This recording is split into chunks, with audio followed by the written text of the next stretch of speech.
Tuesday night, epic, I think is the word many people use. Cinematic. Inter going through, beating Barcelona 4-3, 7-6 on aggregate, 4-3 in extra time.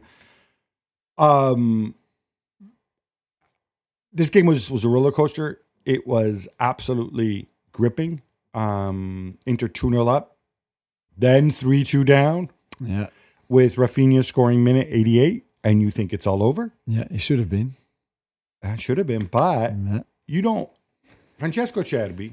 Superheroes don't always wear capes. You know No. what you say? Capes? He doesn't wear capes. No, but he's got wings tattooed. He's an angel born in hell who broke the blonde Beelzebub. You know what I'm talking about, Lamine Yamal, who broke that Satan spell. 93rd minute, 37-year-old. The man beat cancer, okay? Yeah. Do you think he's going to be worried about beating Barcelona? Come on, man. Trundles into the box.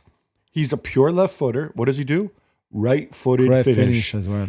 And that sends the game into extra time, where Davide Frattesi would score the winner. I just told you about the goals. There were ridiculous moments, absurd saves from Jan Sommer. Yeah. So much in this. In the end, I think. Oh, and early on, I mean, we forget about that big VAR call, the Pau Cubarsi on penalty, Lautaro yeah, Martinez. yeah. Ballon d'Or Lautaro scores a goal, wins a penalty. Yeah, the man is shot up with 40% fit. Yeah, shot up with painkillers. Yeah. But in the end, just seeing how exhausted everybody was on the pitch, how absolutely spent. How about leaving everything out there, including the blonde Beelzebub, Lamine Yamal, who at the end, Barcelona, they were just looking for him all the time. All the time. And he was delivering. To be fair. Yeah, he was, again, outstanding. 20 dribbles made in the two legs. Like, I don't know a dribbler, whether it's a winger or 10, 9, that pretty much every one-on-one, he just dribbles you. He dribbles past you. And yeah, I think Di Marco was tighter and a bit more aggressive and no problem. And Inter clearly had a plan where it's like, we can't let him even get a yard. But still, he goes past you one way or another, outside or the inside. It's just incredible. He's not even 18 yet. And he can take responsibility like that in a game like this against such a great team as Inter. I just don't know. And he was going to keep improving because there's nowhere near the end product. You know, it's just like it's going to get better and better. And well, I'll tell you what, even if he stays at this level, he's top 5 player in the world. Even if he doesn't improve one jot from now on. Simone Inzaghi, it's his second Champions League final in 3 years. Completely different approach. He changes game plan. He changes personnel. His substitutes, he uses them all the time because he rotates. And so when they come onto the pitch, I don't think Taremi felt he was part of the B team. Frattesi certainly didn't feel like he was part of the B team. Carlos Augusto, Zelensky, and De Vrij at the end with all those clearances. Yeah. It's a different way to. So much of what he does is different, right down to the two strikers. We talked about that last week. But it works, and it gets them where they are in very difficult situation, in a very difficult position. Let's not forget, Inter still have major financial sustainability constraints that dare I say, don't hate me, Barca fans, much bigger than Barcelona's, because they can't sell off bits of the future the way Barcelona did to go and retain players. So I thought that was absolutely huge. Barcelona took issue with the refereeing. Let's get that out of the way. The only one I think is the one on the Mkhitaryan on Lamine, just on the edge of the box. That should have been a yellow. That would have been his second yellow, and that was a clear yellow card. Right. It's not a penalty because he's just outside the box, just on the edge outside. But that's a yellow card every day, and that's where I agree with Pedri in the sense that for me, I thought the referee was good and got the main cause right, including the penalty after VAR. But that was a second yellow. If you're Flick, you kind of feel like saying, live by the high line, die by the high line. Equally, though, we need to remind ourselves in this game, Barcelona, no Alejandro Balde, no Jules Koundé, a half-fit Robert Lewandowski who came on, which I thought was a big mistake from Flick, no matter how bad Ferran Torres was, and he wasn't good. No Casado, obviously injured. So I think Barcelona leave this with their heads held high. I want to persevere this, and I don't want to be mean to Lewandowski, who had a tremendous season. And it would have been a very different script. He, I think it was a Lamine Yamal cross, he had that header, which he sent over the bar, which could have changed everything. But it felt to me that once Lewandowski came into the game, and I thought it was a completely unnecessary substitution. I didn't know what Flick was doing, whether they're 3-2 up, be part of the party. He gave you nothing off the ball, which at least Ferran Torres did. Is this just Flick kind of being human and saying like... I don't know. I mean, to be fair, I thought you can bring some experience. You can bring a guy that will score with half a chance, even if he's not fully fit. So on the moment, I thought, yeah, why not? Because you were so good in the second half, and Barcelona were just so much better than Inter. And I know they probably knew that you can never count this Inter team out anyway. But they were so dominant. I think Inter had 22% of the ball in that second half, and it was just all Barca. And he thought, okay, maybe I'll bring Lewandowski on, and even the fourth goal can come, and then this is it. This is game over, right? And this is what the guy does. Yeah, but you're 3-2 up at that point. Yeah, exactly. When he's going to score the fourth goal in injury time. Yeah. Because he didn't know it was going to extra time. No, he didn't know at the time. Once you're in extra time, maybe it's a bit of experience. You're playing with 10 men. He can hold the ball better than Torres can, for example. I don't know. I could see his point now with a bit of hindsight. We know, but it's the same for Araujo, as I think had one of the worst cameo appearance that you would see at this level, really, because he's on the 2 goals coming on. I guess it's difficult to come on in a game like this. I get that, but I mean, he was shockingly bad when he came on and played and get beaten on the 2 goals. Really, that's unacceptable. The Acerbi goal, how can he be beaten by Acerbi on that 3rd goal is beyond me. Really, for somebody who was a really good, highly rated defender. And I know he had the injury and now he's clearly struggling with form. But he's been back a long time now. Yeah, true as well, yeah. Maybe he doesn't deal well psychologically with the fact that Inigo is definitively ahead of him. Yeah, maybe, you're right, maybe. Or even Kubasi, yeah. Well, remember in the first leg we said he came on and then the first thing he did was threw the ball away after making a foul, literally 10 seconds in that second half, because he came on at halftime at Montjuic, and you think why are you doing that? So I don't know, through the two games really he seemed completely lost. In terms of Barcelona, obviously they have the Clásico this weekend. Do we think it's going to spill over, bleed over, some negativity, some disappointment? In other words, I think as they it say in can, Spain, ¿Hay Liga? Yeah, I think it can. I don't know how you pick yourself up from a game like this and a defeat like that when you were so close. When everybody's crying at the end, when you've played 120 minutes, that probably feels like 300 minutes, not 120. And I don't know. And in the meantime, Real Madrid were resting and taking it easy and chilling. So I don't know.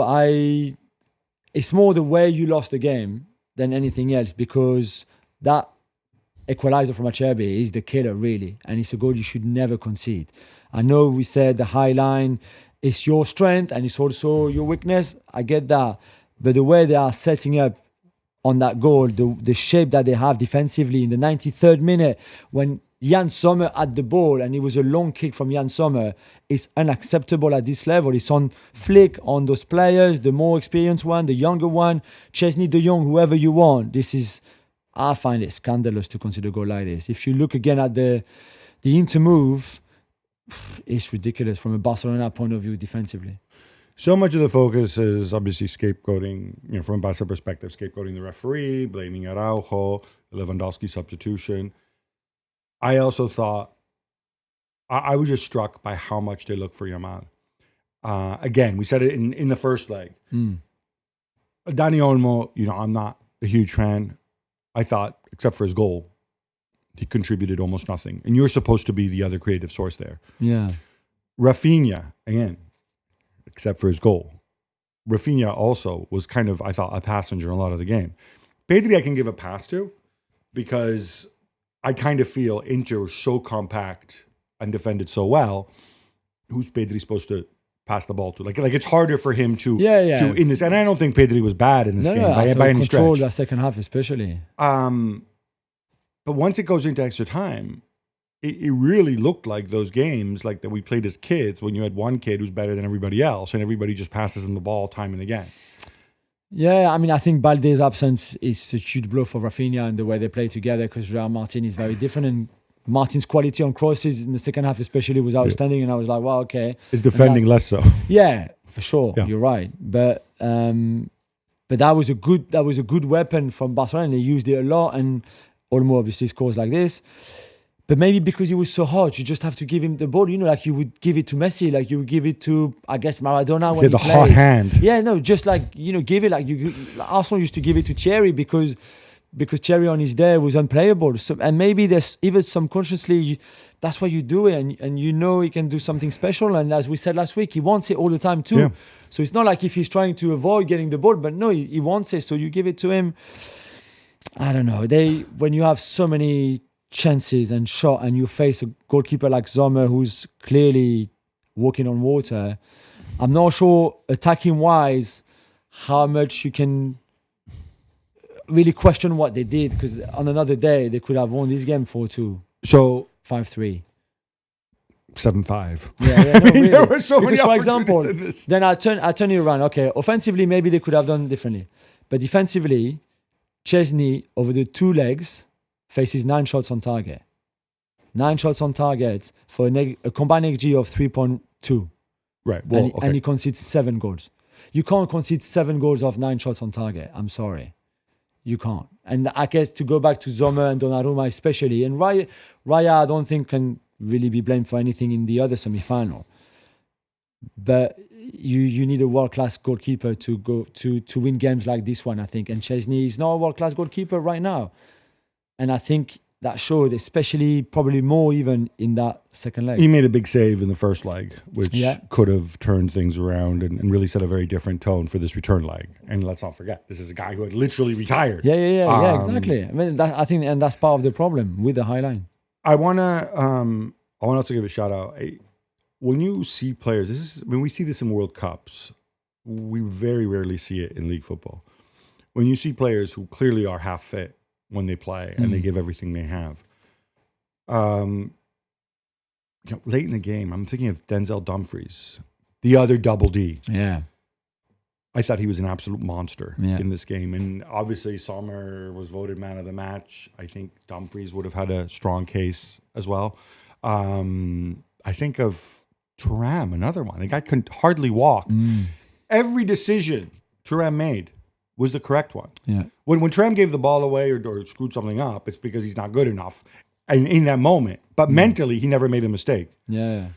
I compare it to some of the Barcelona players on the attack. And again, I'm thinking here of Rafinha, Dani Olmo. I saw mental errors there.